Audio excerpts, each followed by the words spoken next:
About Town show on Chop FM 102.7. I'm your host today, Brad Joseph. In today's show, we're going to talk about what? Well, we're going to talk Canadian history with who else? AKA the Richard McLeod, the History Hound.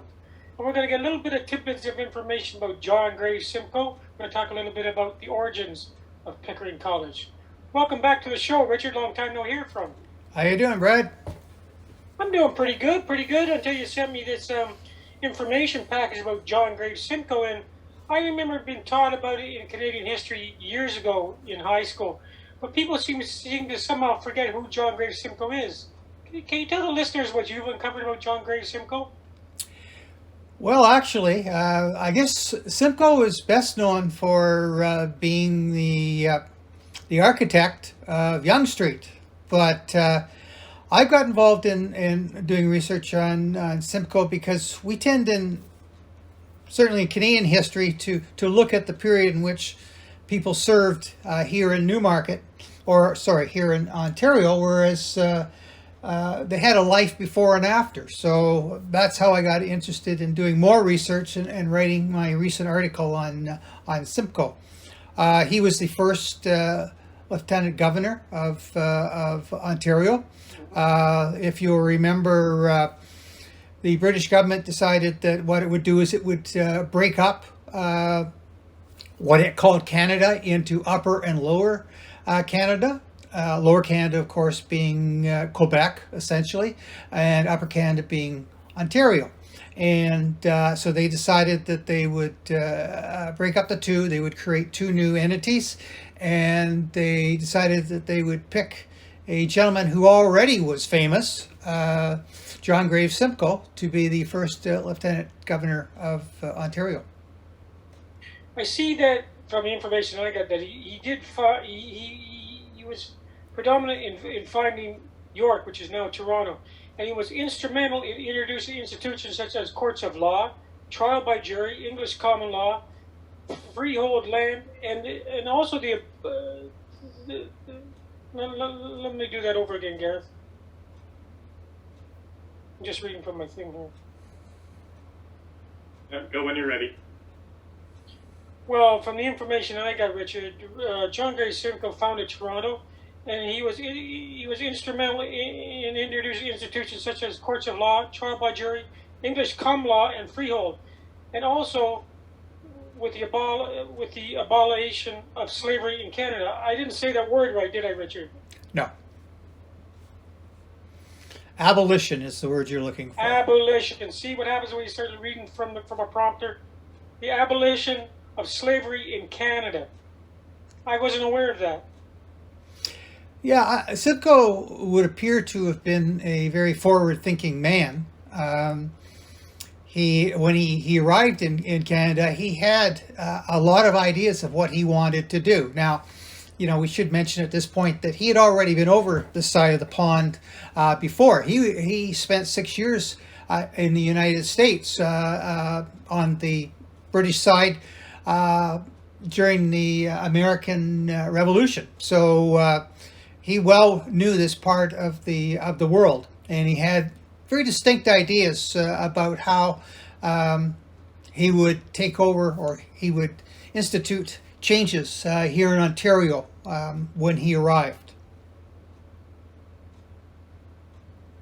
Well, it really is amazing where we weren't taught a lot about John Graves Simcoe, and he had quite a history serving, especially in the army, and he also participated in the War of oh, geez, let me do that over. It's about 120 degrees downstairs here. And you're drinking. I noticed you were drinking, so that doesn't help. Where can we take it from, Gareth? You can go right now. Well, we did get taught a little bit about John Graves Simcoe in high school, Richard, and it's really amazing what he was involved in, especially with the Act of Independence. Wasn't he involved somehow with that as well? Well, Simcoe, as I said, spent 6 years. He came over with the troops, the British troops, during the American Revolution. He founded the Queen's Rangers, which is in itself a feat. He was wounded in the United States during the war. But as I say, he was here for 6 years. And even if you go before that, I probably should get this in. His father was also in the British military, and he had served with General Wolfe in Quebec, and had died during the war between Britain and France for control of Quebec. So he had a little bit of knowledge of what it was like over here. But it sounds to me like he was a little bit of a jack of all trades. He was a military man, but he decided that he was particularly interested in the politics of war, and the politics of how to organize an army. So I guess he was more of a tactician than he was a soldier, although he was well decorated as a war hero. So, he seemed to understand the changes that were taking place in the world, not only here but also in Britain, because, as you mentioned, he signed the document which would effectively end the slave trade here in Upper Canada, which I might add was, almost 12 years ahead of anywhere else in the world. So that of course didn't stop people from owning slaves here. All it really did was discourage the trade here in Upper Canada. And he was also involved with the Queen's Rangers, and they were known as the Queen's American Rangers and later Simcoe Rangers, and they were a loyalist military unit of the American Revolutionary War. That's right. How did John Graves Simcoe get affiliated with the Queen's Rangers? Well, he while he was serving during the American Revolution, he got the bright idea that what he should do is he should create a separate unit, military unit, and he would use the local population. So this is how he started recruiting them and training them. He taught them on the best British practices for military. I thought your question was going to be how did they end up in Canada? Because yes, you're correct. He started them down in the United States. When he was appointed to be lieutenant governor here in Ontario, he went about recruiting all of these people to come to Canada, because he knew that we were going to need our own military units, and so he established them. A little bit of a controversy in the sense that, as well as Simcoe coming to Ontario, we also had Quebec get a lieutenant governor, and he objected to the Queen's Rangers being a Canadian unit. And so what really happened was the Queen's Rangers for a long period of time were basically surveyors and builders of roads. It was the Queen's York Rangers that started to build Yonge Street and to survey Yonge Street and to set up the settlements that along Yonge Street, which eventually, we're in Newmarket, so we talk about the Quakers coming to Yonge Street. It would have been the Queen's Rangers that did the surveying and did the actual setting up of the farms. And the Queen's Rangers are still in operation. They are very much. Those people who are aware of both the First World War and the Second World War know that the Queen's York Rangers played a huge part in Canada's contribution to both World Wars, and they're still around. They are now obviously open to anybody to join. I know when I was growing up, a lot of my friends joined the cadets, which was the York Rangers, and a number of them did migrate into the military. Now, unfortunately, John Graves Simcoe died of pneumonia on May 15th, 1759, on board a ship in the mouth of the St. Lawrence River a few months prior to the siege of Quebec, and then he was buried at sea. How did he end up on the ship in the mouth of the St. Lawrence River? Well, what you're looking at, that's his father. That is Simcoe's father died during the siege, just before the siege of Quebec. That is John Graves Simple's father, which I referred to earlier. He was with Wolfe, General Wolfe, in Quebec. He died. Simcoe served here in Canada. He went home, and shortly after, I guess got a little antsy while sitting in his estates in Britain, and took the position of the viceroy in India for Britain. But unfortunately, on his way to India, and of course it would be a long trip at that time, he took sick and was forced to come back to Britain, where he subsequently died. He was injured a number of times in a number of instances in his military career. I suspect that what happened was that he was of ill health anyway, because I don't think before taking the job of lieutenant governor here, I don't think he intended to come back over here. No. He had retired from the military essentially. He was living the good life on his estate. He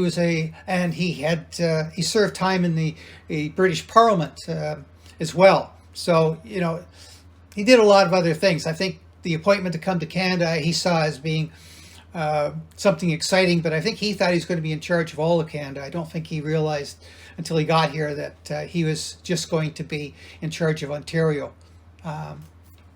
But yeah, you were referring to Simcoe's father, to his father. Yeah. And John Graves Simcoe himself died on October 26, 1806 in Exeter, Britain. So I just wanted to clear that up. Yes. A little bit more. On that note, Richard, we're going to take a short break and come back. We're going to talk a little bit about the founding of Newmarket. You're listening to the Out and About Town Show on Chop FM 102.7. Stay tuned. We'll be right back with my very special guest, the History Hound, Richard McLeod. Okay, we're good. Sorry about that screw up, Gareth. Don't worry, it happens. It shouldn't be too difficult to edit out. The guy's doing some work on the furnace here, and it's about 125 degrees downstairs. Ooh. So what have you've gotten naked now? Is this why we don't see you anymore? Yeah, I just took my pants off. Oh, well, on behalf of both of us, we'd like to thank you for turning the video off. I took my pants off, and then I decided to go fishing. Good. With my fishing rod, get it? Aha. Yeah. But I don't have any bait. Well, that's for sure. Okay. Are we okay to jump back in, or do you want to take a quick break? No, we're okay. Do you have some ice water, Brad, to get you through the? Yeah. Okay. I got ice Gatorade. Okay. All right, that's good. Okay. I'm gonna mute myself. So take it away when you're ready. Just make sure you mute yourself and don't do nothing else to yourself. Welcome back to the Out and About Town Show on Chop FM 102.7. I'm your host today, Brad Joseph. In the studio here with me is History Hound. We like to call him the History Hound, but his real name is Richard McLeod. Welcome back there, Richard. How you doing, Brad? Very good, very good. Well, we were talking off the mic a little bit about the founding. We did a few shows about the founding of Newmarket. Can you refresh the listeners' ears a little bit about the founding of Newmarket, especially the Quakers? Well, actually, we've got two groups that were actually here at the beginning. Two groups that came well after this area was an indigenous area. We have Mr. Hill, who established a mill on Ferry Lake. He was the one that created Ferry Lake. And, of course, Newmarket grew up around Ferry Lake and Mr. Hill's mill. And then the second area that we had that was populated, that we were referring to, were the Quakers, who came up from Vermont and New York and Pennsylvania with Timothy Rogers around 1800. And they populated along Yonge Street, on both sides of Yonge Street. They received grants from from Simcoe, John Graves Simcoe, for farms along. They were 200 acres each of land, and there were actually 40 families that came up here and settled there. But it's important to remember that at that time, Yonge Street was not considered part of Newmarket. Newmarket was confined to the downtown area at that point. Well, it's really interesting how you mentioned John Graves Simcoe, who we were just talking in a previous episode, how he came into this whole deal of helping form Newmarket. Am I correct in assuming that? Well, I would say, first of all, his choice of route. I mean, the route for the highway, if you want to put it that way, was not Yonge Street. They had this view that they would build a road far to the west of Newmarket. But Simcoe set out on horseback and checked it all out and decided that he much preferred what we call Yonge Street now. He preferred that route. He thought that it was the fact that it was only 30 miles from Lake Simcoe to Toronto, he thought was, and was fairly direct. He thought that was a great idea. Also, too, he sort of cheated in the sense that that Yonge Street existed in sort of I guess you would call it a glorified path through the forest, but already existed. The indigenous people had been traveling that for a millennium. So he just thought it was a great idea. And of course, the fact that Yonge Street is very close to us, or very close to the population of the time, I would say that probably if he had decided to put Yonge Street where it is, people wouldn't have come up here. Because why would you come up to an area with no transportation route? Second thing I think that makes him important in our local history is the fact that upon his arrival here, the first thing he did was look at how he could entice loyal British people from the United States who didn't want to stay in the United States after the Revolution, to entice them to come to Canada. And he was smart in the sense that he sort of got in touch with Timothy Rogers, who is basically, it's assumed, as one of the founders of Newmarket. But Timothy Rogers brought up 40 families of Quakers to our area, and was encouraged to do so by Simcoe.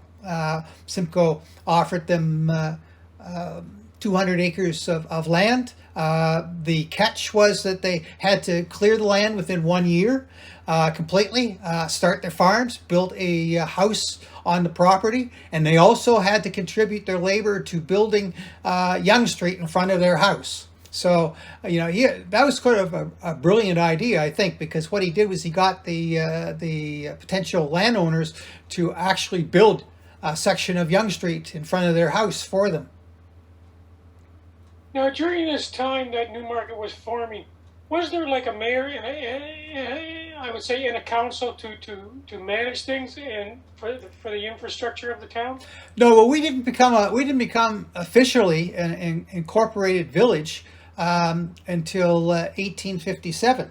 1857, we became a village, and of course, the village doesn't have a mayor and a council. What it has is a reeve, a deputy reeve, and a treasurer.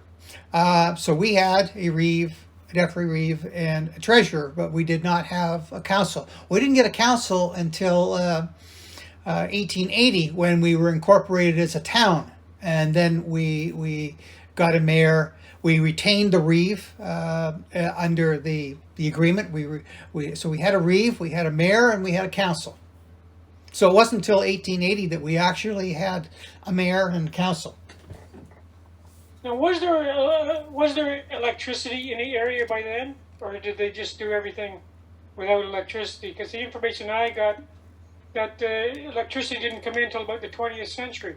That's correct. Actually, electricity came with the Metropolitan Railroad. Metropolitan Railroad, and I think we've talked about this in the past when we've talked.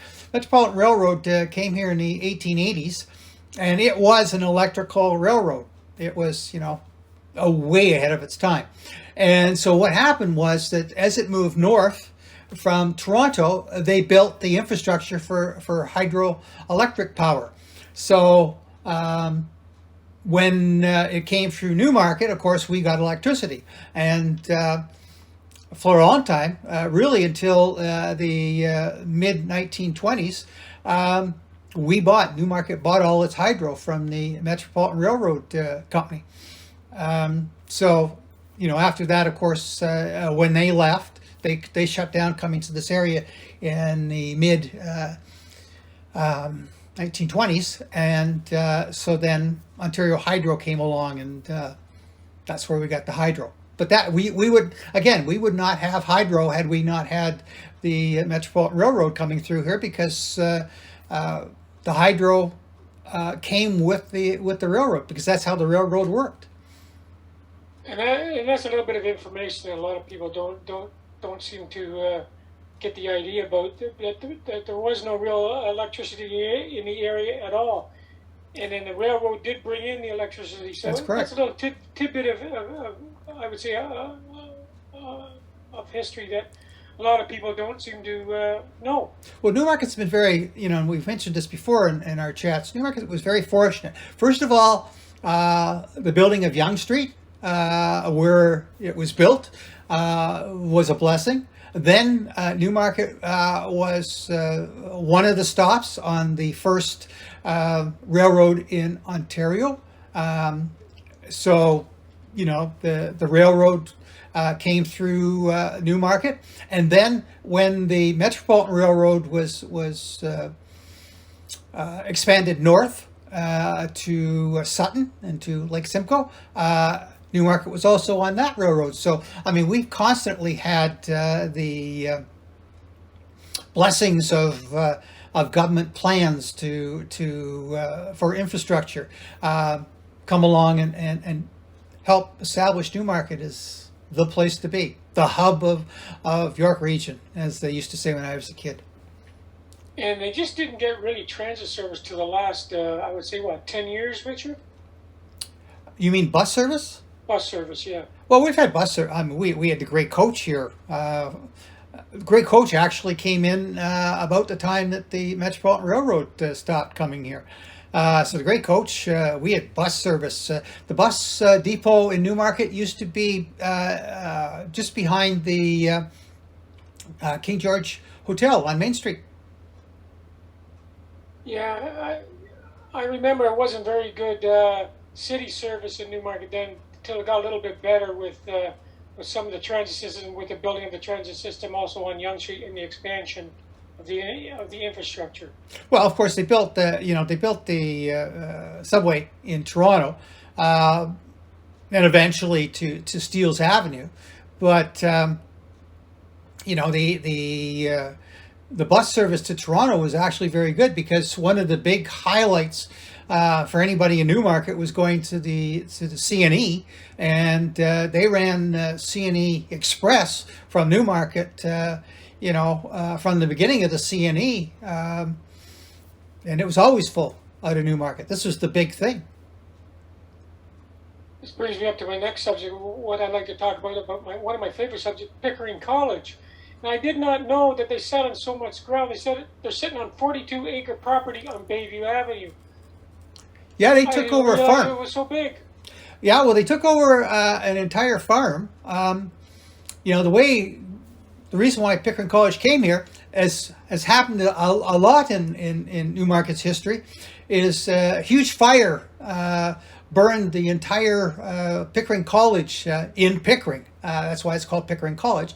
Burnt the entire college, and it was at that point that the Newmarket Council decided that they would try and persuade Pickering College to relocate here to Newmarket, and gave them tax incentives, found them land, gave them a pretty good deal to come to Newmarket. But there's also the tie to Timothy Rogers. Of course, Timothy Rogers and the Rogers family, right up to the current day, are major supporters of Pickering College.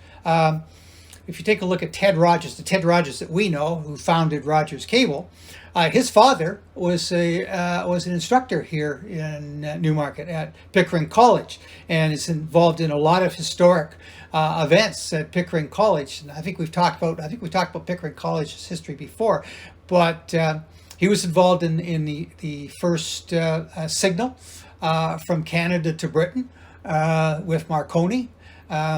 He invented the battery for the wireless radio while on the staff of Pickering College. It's interesting if you take a look at his patent, named along with him is Pickering College in the patent for the battery. So that's kind of interesting.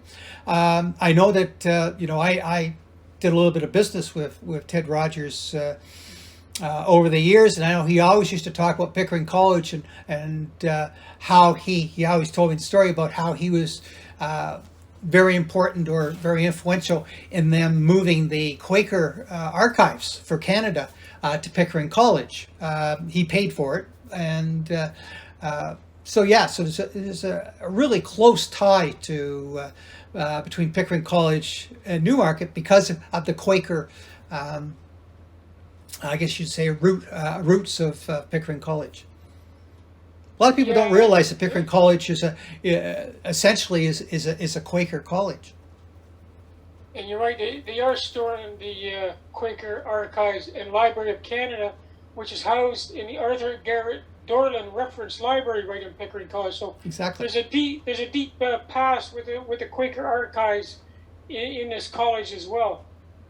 Yep. And if there hadn't been a big fire in Pickering College in Pickering, we probably wouldn't have seen them come to Canada. And the other thing which always intrigues people is the fact that, of course, being a Quaker college, they couldn't contribute to the war effort because they don't believe in war and conflict and whatever. So what they did was they actually shut down the college and turned it into a rehabilitation hospital for returning veterans. And they'll probably always be known for that as well. Well, we're just about out of time, Richard. It's been a very interesting and compelling edition of Out and About Town with Richard McLeod. Do you have any walks planned up, I would say, coming up very soon, Richard? Well, we continue to do walks. Right now, they're mostly, groups that come to me and they want a private walk. We haven't done, I guess the last private walk we did was for In From the Cold. I've got some coming up in May, so not till May. In fact, I'm kind of lucky because up until September, not only the walks but also the presentations are picking up. So, I'm kind of hopeful that we're going to get out there into the public and start doing stuff again.